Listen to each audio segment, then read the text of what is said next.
Hi friends, இன்றைக்கி காலையிலே எங்கள் வீட்டில் ஒரு சம்பவம். இங்கே பாருங்கள், இன்றைக்கி நான் வெண்டைக்காய் போட்டு காரக்குழம்பு வச்சுருந்தேன்.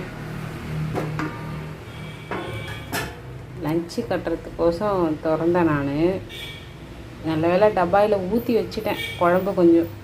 அதுக்கப்புறம் மூடலான்னு எடுத்தால் எப்படியே கை தவறி ஃபுல்லாக குழம்பு ஃபுல்லாக கீழே ஊற்றிச்சுப்பேன். காலங்காத்தாலே மூடு ஒரு அப்செட். இங்கே பாருங்கள், அது நான் எடுத்து கவரில் போட்டு வச்சுருக்கேன். ஏன்னா வீட்டில் காலையிலே தெரிஞ்சால் கற்றுவாங்கன்னு சொல்லிட்டு பரப்பரன்னு அதை அவசர அவசரமாக எடுத்து மறைச்சி வச்சு இப்படி எடுத்து வச்சுருக்கேன். இங்கே பாருங்கள்,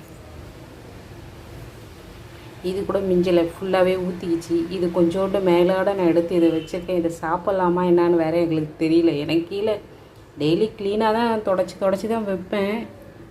இருந்தாலும் ஒரு மாதிரியாக இருக்குது. இங்கே பாருங்கள், ஃபுல்லாகவே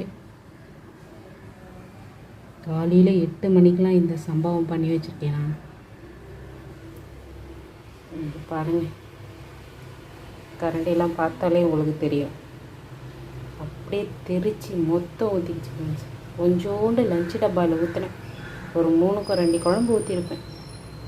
இது கீழே இருந்து எடுத்து போட்டு வச்சுருக்கேன்.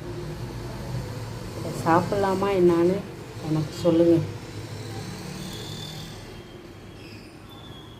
இந்த மாதிரி உங்களுக்கும் நடந்திருந்தால் கண்டிப்பாக கமெண்ட்ஸில் சொல்லுங்கள். இதை தொடச்சி எடுக்கிறதுக்கு எனக்கு கிட்டத்தட்ட ஒரு அரை மணி நேரம் ஆகும் ஃப்ரெண்ட்ஸ். Very shade.